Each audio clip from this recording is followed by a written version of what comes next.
So I've got a bit of a confession to make. When it comes to working with sheet metal, especially when I'm working with aluminum, I've got no real idea what I'm doing. Bead rolling, English wheeling, shrinking, stretching metal, all those kinds of things. I'm super enthusiastic about learning, but I'm just not quite there yet. In today's episode, I want to try finding my own way of making something cool and unique using my 3D printer and a little bit of cheating. Let's get into it. Ever since I first tried sheet metal forming with my 3D printer, I wanted to find more ways to experiment with it on the Datsun. Lately, I've been focusing more and more on the interior of the car, and I came up with an idea that I'm really excited about. I don't know if this is going to work, so we'll just have to find out together.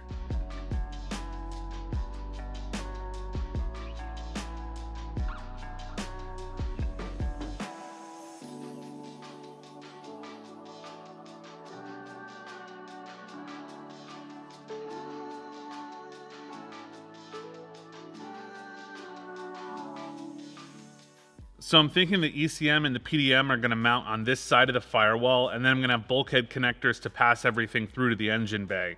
But I want to protect all that, I want to hide all that, but I want it to still be serviceable. So I think on the bottom here, I'm going to add 2 quick disconnects and then a hinge for the base of the heel plate so the whole thing can fold forward to get to all the electronics behind it. I can't build the main floor panel yet, because I need to go ahead and finish building the roll cage, and once I know where this top tubing is going to fall here, I can figure out exactly where the base plate's going to be so I can make the relief cut in the floor, and then the heel plate's going to actually mount to that floor panel that'll be hiding all this factory flooring. Let's see what we can come up with. The main structure is going to be made out of 14 gauge 50-52 aluminum. For whatever reason, Fusion 360 wasn't letting me start with the front face and then do all the flanges from there, so I found the only way to model it was starting with one of the side faces and then doing a flange for the front face and mirroring it to get the other side. I'm designing it to be one piece that'll get laser cut and bent by Send Cut Send. Using the sheet metal tools in Fusion 360, after a few attempts, I was able to get the basic shape, the bends, and the reliefs for the panel. I've used these quick latch quick disconnects for other parts of the car. I think they'll work out nicely for this, but I need to figure out a way of attaching them to the heel plate. The best thing I could come up with was designing some kind of 3D printed mount for the quick disconnects that'll end up getting bolted to the side panels. There's not a lot of constraints here, only that the quick disconnect needs to be able to fit and it needs to be able to get bolted to the panel, so I'm just kind of playing around with different shapes until I find something that I really like.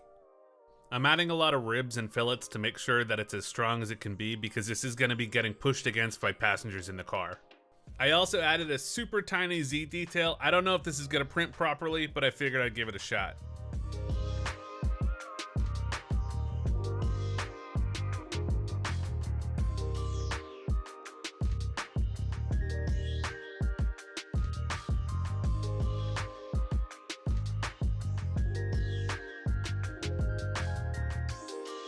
With the quick disconnect sorted, the next thing I was able to figure out was a design for the side panels. I spent a bunch of time doing all sorts of different designs for this, but I decided on a nice classic rising sun. You probably won't actually be able to see this in the car, but I thought it was a cool, subtle nod to Datsun's history and being a JDM classic. I'm using my printer's build volume as a guide for how large I can make the Z in the center. I don't think these dies would be able to be joined in multiple pieces, so I'm trying to do this in one piece. After playing with a bunch of different sizes and patterns, I decided on a simple 5x5 grid. I'm counting on the holes surrounding the Z logo to be able to lock the top and bottom dies together. I've only got one shot pressing this, and if there's any kind of misalignment, it's definitely going to show up on the surface and it's probably going to break the die.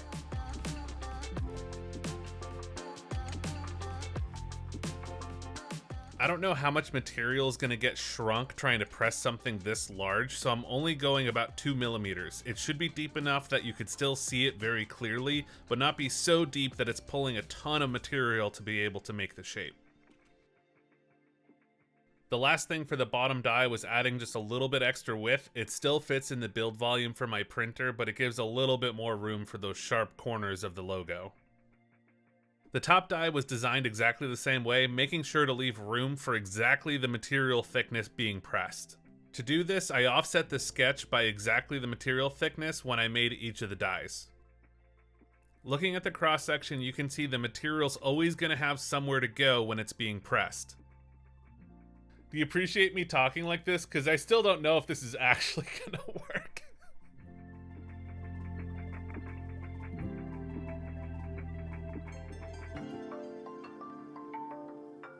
I'm using Ultimaker's Tough PLA again because I used it in the first experiment and it worked awesome.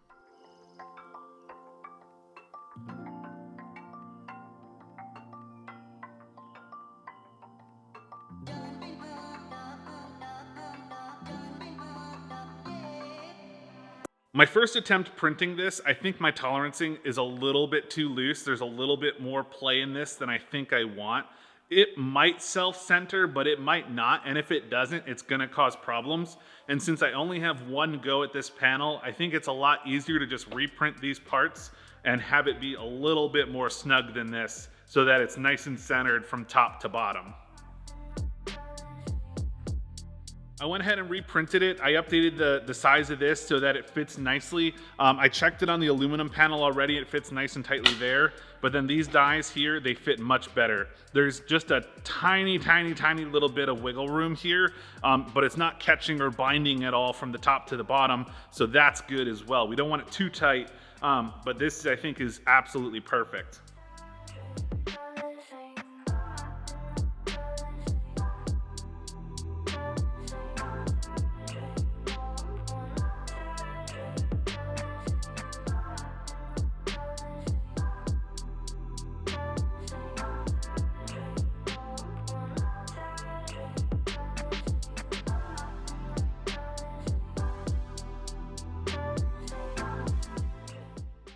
So the aluminum and carbon parts just showed up from Sen. Check out how nice this is. I'm so glad I did these in carbon fiber. They're gonna look super nice, just kind of put in place here. I really like the contrast there of having a little bit of darkness rather than having it be, you know, totally windowed open where you could see everything behind it. That'll kind of darken it up a little bit. That was another reason that I didn't want to have dimples all the way across this, is I wanted to kind of darken the area behind there a little bit and kind of hide it a little bit, you know. This was pre-bent. They bent this at Sen. Look how nice these edges are. It lines up way better than I would ever be able to do here. I'm super stoked with how it turned out. You know, you can make this by hand. You could do like this be one piece, this be one piece, this be one piece, and this be one piece. But then you're responsible for welding like over 3 feet of thin, you know, thin wall aluminum. And I don't know about you, but I wouldn't have a whole lot of confidence welding that myself and having it look halfway decent. Man, if this works out, it's gonna look super cool. I really have my fingers crossed on this. So in the spirit of the video, I went ahead and 3D printed the dimple dies as well for doing all the main holes here. It has nothing to do with me accidentally kind of messing up the dimensioning when I designed this part, and I definitely didn't realize that right after I sent it out for Sen to make. Let me show you kind of what I did by accident. So these are 2 sets of dimple dies that I've got in the shop that I was planning on using. I was planning on using the small ones for this project, and I kind of forgot that midway through the design, I just kind of decided to use these ones instead. But what I didn't check was the overall body size of this is a lot larger than this one. And then this flange here, when I go to actually press it in the metal, would actually overlap part of the Z design. It worked okay hole to hole. The overlap was enough that it was in the main area, but for the centerpiece, it would actually cut the die into this and ruin this part of the panel. So I have to do the Z first because it uses these reference points here, which are supposed to be on the flat panel, but I can't actually do that with this die, with this hole size, and this hole size is too small. So what I ended up doing was I 3D printed a couple of custom dies here, which basically use the hole size of the larger die and then the body size of the smaller die, so that I could actually go ahead and do the dimples afterward without it messing with the shape in the middle.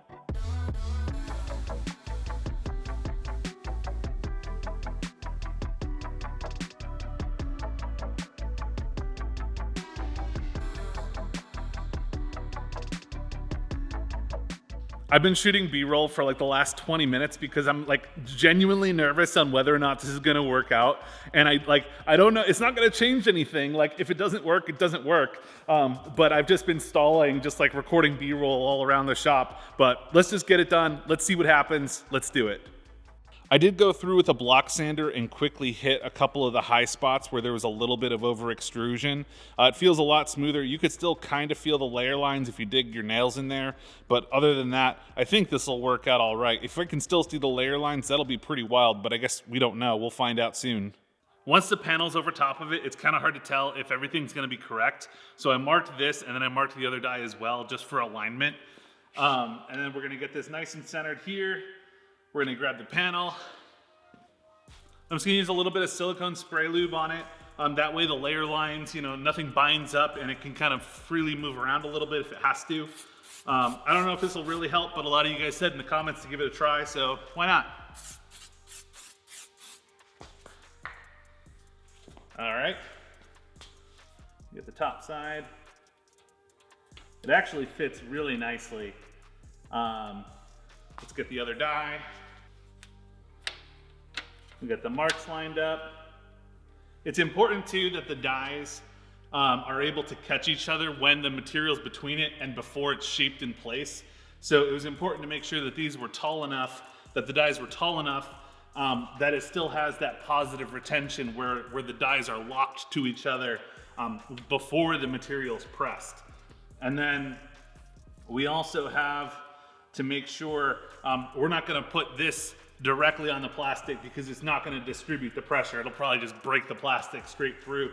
So we'll get another plate for the top.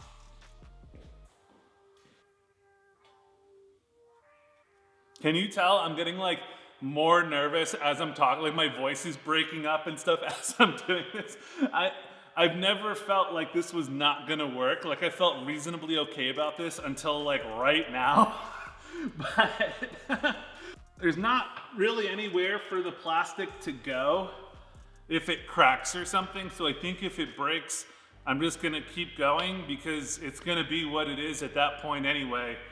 I think, yeah, let's give it a shot. One last set of checks just because I am nervous. All right, here we go.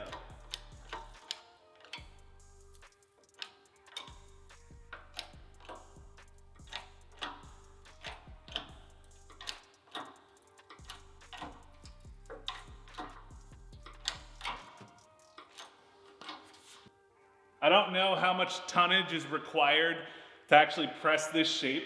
This is a 20-ton press, but I don't know. I think that's as far as that's gonna go. Let's let it go and see if we need to press it again.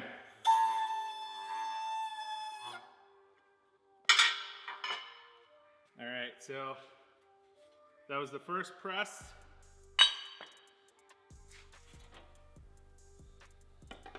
Looking promising. Oh, that's awesome. Oh my gosh, I was so nervous. It came out amazing.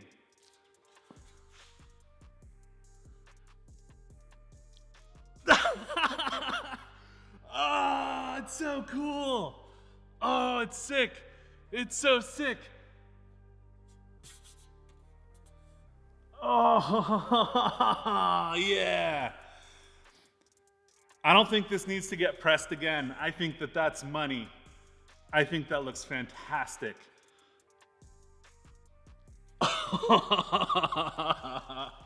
Oh, that's cool.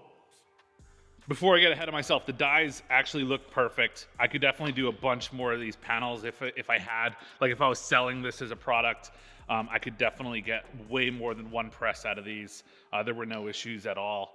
I'm crazy happy with how this looks. So it lost a tiny, tiny little bit of definition in the corner here and here, the really sharp corners. That one actually looks good. And then just a tiny, tiny little bit there. But this one's probably the worst one. But overall, you get it really cleanly.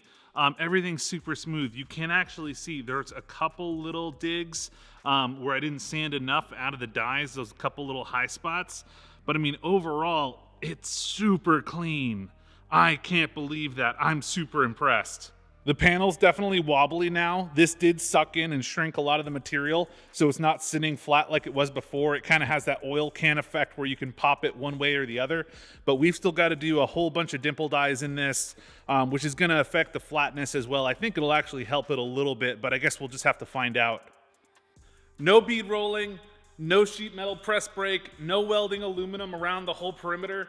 I could have never made this by hand. I could have never made this the hard way, but it looks so nice. I'm so stoked. I think it makes sense to start with the ones closest to the tight spots of the Z. I don't know if it'll make a really big difference, but I think that's where the most amount of material will help flatten everything back out. And I just think starting there makes the most sense. And then let's re-lube everything and see how it goes.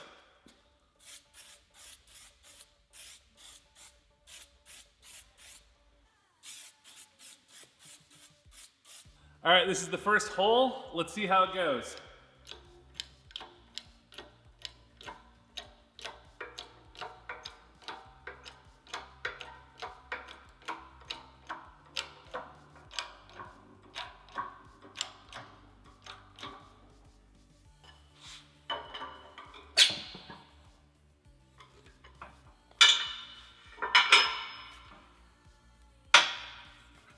Easy. No problem at all. That looks good. All right, let's keep going. I don't know if it's gonna get better or worse as I keep going ahead and pressing these in. I'm hoping it's gonna get better, but we'll find out.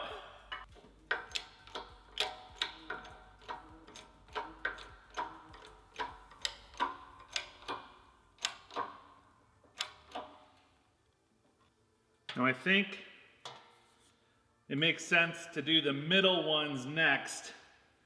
Again, I think I just want to start from where the Z is and then kind of work my way out. I don't know if that'll really make a difference, but I think it'll be better.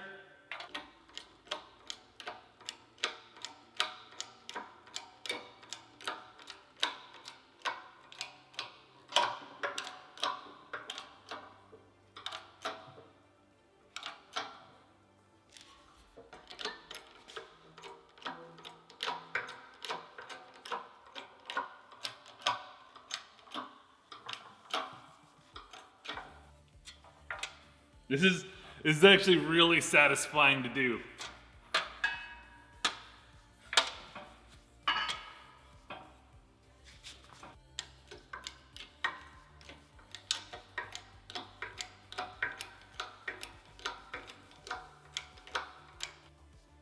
This one's really close to the Z, so hopefully it doesn't mess with that at all. This one's still really close to that center embossing.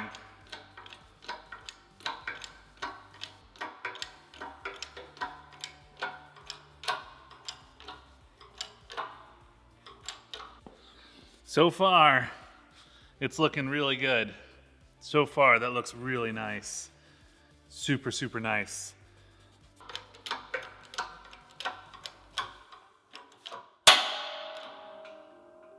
That was loud. I don't know what that was.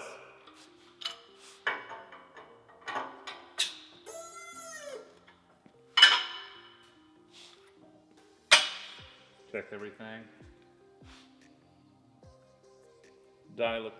Bottom die looks okay.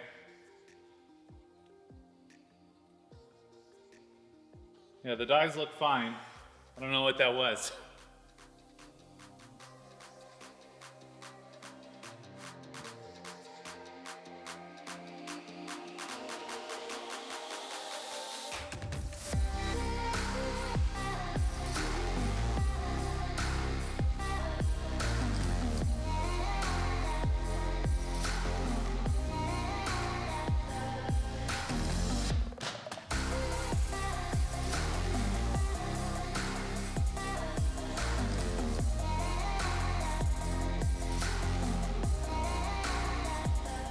looks like this little edge of the die is the only thing that's showing any signs of wear. We had done 22 of those dimples though, and you know, it still pressed just fine. It just looks like it was maybe a little bit too sharp there with it being laser cut, and I didn't deburr anything or anything, or this could have just been toleranced a little too tightly. But yeah, so that looks a little bit rough, but there's no cracks or fractures or anything weird going on. I did notice it did look like the bottom layer had just a little bit elephanting where it would stick out just a little bit wider. So it looks like it actually was getting squished just a little bit. That was not, it didn't quite stick out like that at the bottom when I first started this. So I did notice that like halfway through that it does look like it was starting to deform a little bit. But otherwise, for doing 22 holes, I'm super stoked. So before we dimpled the holes, we had that tin can effect where it would kind of pop and it was kind of warped. But now it's very, very slight. So if I just hold this down just the littlest bit, I could do that it doesn't take very much force at all. The quick connects are definitely gonna hold it down. So doing all the dimpling definitely helped straighten it out. And I didn't do any pre-stretch. I didn't run this through an English wheel or do any of those things because I've messed up a lot of aluminum panels trying to pre-stretch it because I don't know what I'm doing. And I didn't want to do that on this one, especially, you know, having bent it ahead of time. It would have been really a pain in the neck to sneak it in and then try to work it around without making a mess of things because I don't really know what I'm doing. So I didn't stretch it at all. And now it's just very, very slight. Very slight. It's basically fine. It's better than anything I've made. I really can't stop smiling with how good this turned out. I never would have expected for this to be this nice. And I never would have been able to make this by hand. I know that like I've tried and failed making enough panels to know that this is out of the realm of what's possible for me to make by hand. I know that there's people who can do this and have that metal experience to be able to do that, and I have a huge amount of respect for those people, but I'm not there yet. I'm still very much a beginner when it comes to sheet metal, and to have something like this in front of me that I made is so cool. It feels amazing. I've never felt quite this accomplished with any of the other videos that I've posted on this channel, genuinely. This is a really cool one for me. I'm so happy. Thank you guys so much for watching. This is a really special one for me. I mean it when I say I'm really uncomfortable when it comes to working with sheet metal, especially with like aluminum. And to have this turned out this well is so cool to me. Thank you guys so much for watching. Please consider subscribing or watching my other videos, telling friends about what I'm doing here, and I will see you guys in the next episode.